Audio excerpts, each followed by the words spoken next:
Hi வணக்கங்க. இன்றைக்கி நம்ம பார்க்க போகிறது வந்து பார்த்திங்கன்னா பருப்பு பூரணங்க.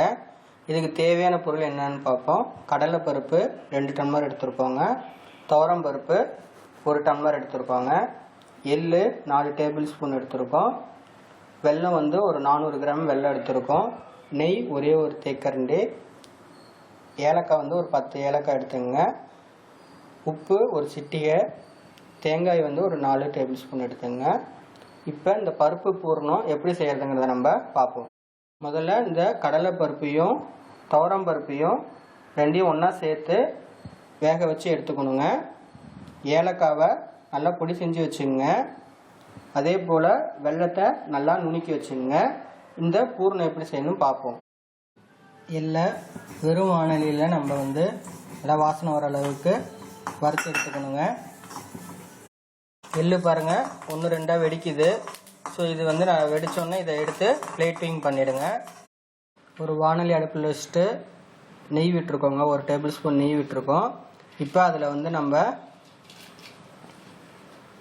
தேங்காவை போட்டு வணக்க போகிறோங்க லைட்டாக. ஏன்னா இது வந்து நம்ம அப்படியே பச்சையாக தேங்காய் பூரணத்தில் போட முடியாது, அதனால் இதை நெய்யில் கொஞ்சம் வறுத்து தனியாக எடுத்து வச்சுக்குவோங்க.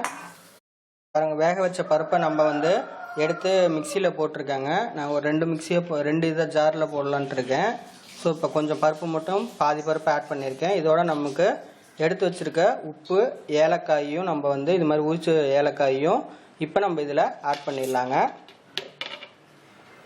ஆட் பண்ணிவிட்டு ஃபஸ்ட்டு நம்ம பருப்பு ஒரு ஓட்டுனதுக்கப்புறமா இதில் வெல்லத்தை ஆட் பண்ணி இப்போ நான் பாருங்கள் பருப்பு ஓரளவுக்கு மெசஞ்சிருச்சு. இப்போ நம்ம வந்து இது மாதிரி நம்ம நுணுக்கி வச்சுருக்கிற வெல்லத்தை இதில் நம்ம ஆட் பண்ணணுங்க. கொஞ்சம் கொஞ்சமாக நம்ம இதில் ஆட் பண்ணிக்குவோம். இப்போ நான் வந்து இதை 2 ஜாரில் போடுறேன், 2 தடவை போட போகிறேங்க. ஏன்னா பருப்பு ஒரே இதில் போட முடியாது. நீங்கள் கிரைண்டர் நிறையா இது செய்கிறதா இருந்தால் இது கிரைண்டரில் கூட நம்ம போட்டுக்கலாம். இப்போ இதோட ஒரு ஓட்டிடணுங்க. வெல்லம், பருப்பு, ஏலக்காய் எல்லாம் உப்பு எல்லாம் சேர்ந்து பாருங்கள், இதை நம்ம அரைச்சி எடுத்து வச்சுருக்கோம். இப்போ இன்னொரு கலவை என்னென்ன ஆட் பண்ணுங்கிறத பார்ப்போம். வெல்லம், பருப்பு, ஏலக்காய் எல்லாம் உப்பு எல்லாம் சேர்ந்து பாருங்கள், இதை நம்ம அரைச்சி எடுத்து வச்சுருக்கோம். இப்போ இன்னொரு கலவை என்னென்ன ஆட் பண்ணுங்கிறத பார்ப்போம். எள்ளை நம்ம இதில் ஃபஸ்ட்டு ஆட் பண்ணிக்கிறோங்க. அதுக்கப்புறமேட்டுக்கு தேங்காவை இதில் வந்து ஆட் பண்ணிக்கிறோம்.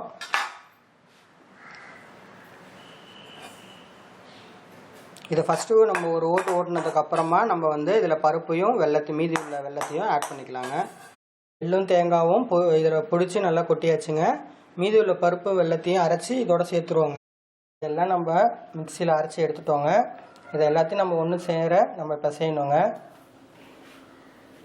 இதை பிசைஞ்சு நம்ம ரெடி பண்ணி வச்சுக்கிட்டோன்னா நமக்கு பருப்பு பூரணம் தயாருங்க. இப்போ பருப்பு பூரணம் தயாராகிடுச்சுங்க. இது வந்து நம்ம பருப்பு போலிக்கு இந்த பூரணத்தை யூஸ் பண்ணிக்கலாம். இதில் இருந்து நம்ம வந்து இட்லி மாவில் துவைச்சி போட்டு அது சுயா மாதிரி செய்யலாங்க.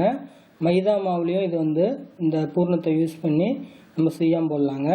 ஸோ இதுதான் பேஸு பூரணத்துக்கு. ஸோ இது வந்து 2-3 ஸ்வீட் ரெசிபிக்கு இந்த பூரணத்தை நம்ம பயன்படுத்திக்கலாங்க.